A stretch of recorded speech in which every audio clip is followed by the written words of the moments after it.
Hello everybody, it's Bendominator, and in today's video we are going to be talking about all of the unreleased skins for the 19.10 update. Because a ton of encrypted skins actually got leaked out early yesterday, so it gives us a lot more skins to actually work with. Because if you don't know, initially when this update dropped, there was only 2 skins in the files, but now that a bunch of encrypted stuff has been leaked, there's a lot more to talk about. Of course, if you guys do end up enjoying the content, be sure to leave a thumbs up, subscribe if you're new because I make videos like this all the time, and you can also use my supporter creator code Bendominator in the Fortnite item shop, #ad. Let's go ahead and get right into the video. So the first skin I want to talk about here actually already outdates one of the videos I just recently made, which is the top 5 Marvel skins I want to see in the game. Because yeah, we got the green Goblin skin, which is really cool looking. I love the angle that they went with this. They didn't exactly do the Sam Raimi design, but they didn't necessarily go for a comic book design either. I'm curious to know if this is actually a design that's in one of the comics,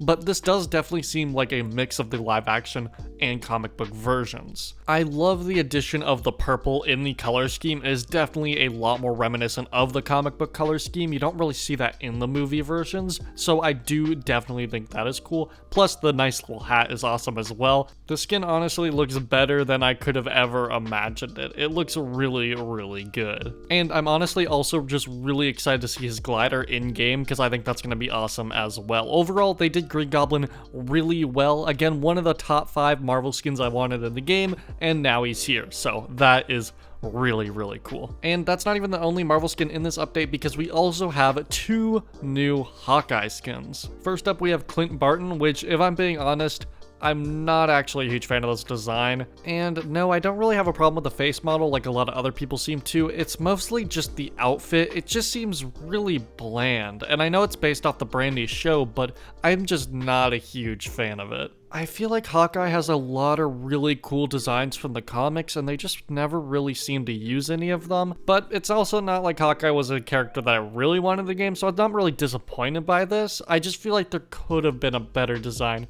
for Hawkeye. But we don't have only one Hawkeye, but 2 with the Kate Bishop skin. And overall, I think this is just a better Hawkeye. It's just got a ton more detail put into the skin. There's a lot more detail in it. And the purple kind of stands out a bit more on this skin. There's more purple overall, which I very much enjoy, but still just not a huge fan. I still think these skins are kind of bland, especially for Marvel skins, but it is cool to see that Hawkeye is now represented in Fortnite. After that, we have the V skin, which is confusing because we already have an original skin in the game called V, but this is a League of Legends collaboration. And if I'm being honest, while the skin does look cool, it does not look like it's been translated into the Fortnite art style at all. This looks like it was taken straight out of League of Legends. It looks kind of out of place. Like even the shading and the coloring and just the way the face model is, the way the hair is, it doesn't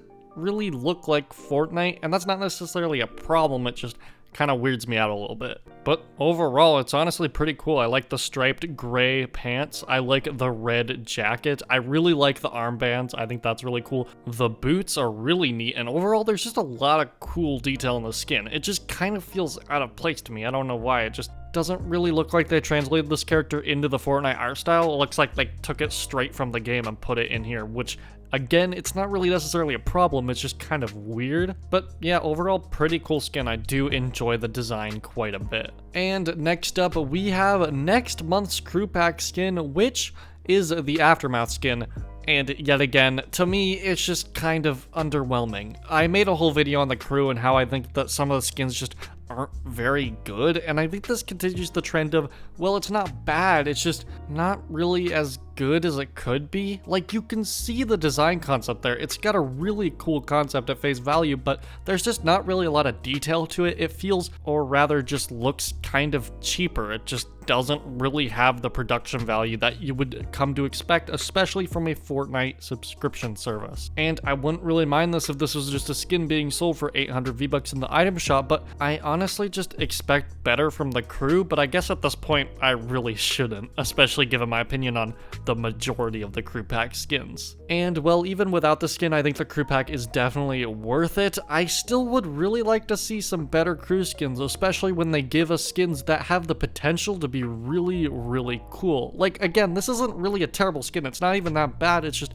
the fact that it's part of the crew, it makes me think that it could have been better. And since they didn't really go the extra mile to make this skin really good and really cool and really detailed, it's not one that I'm really ever gonna run. But hey, maybe it's just me, I don't know. I just feel like a lot of these crew packs have just been very underwhelming. If they were item shop skins, I wouldn't really mind as much, but since they are the crew pack, since they are the monthly Fortnite subscription service, it just kind of feels like a letdown. But hey, maybe I'll change my mind once I actually get the skin and I'm able to run it for myself. Again, not a terrible skin, not a horrible skin. I honestly think it's pretty cool, but I just kind of wish there was more to it. I wish it was better. But anyways, moving on to a more positive note, we have the Amino skin, which is probably my favorite skin from this update. If you guys don't know, the Raven was the first ever outfit I bought in the Fortnite item shop. The Raven set just holds a very special place in my heart, and I've always really liked it, even if I don't really run it that often these days,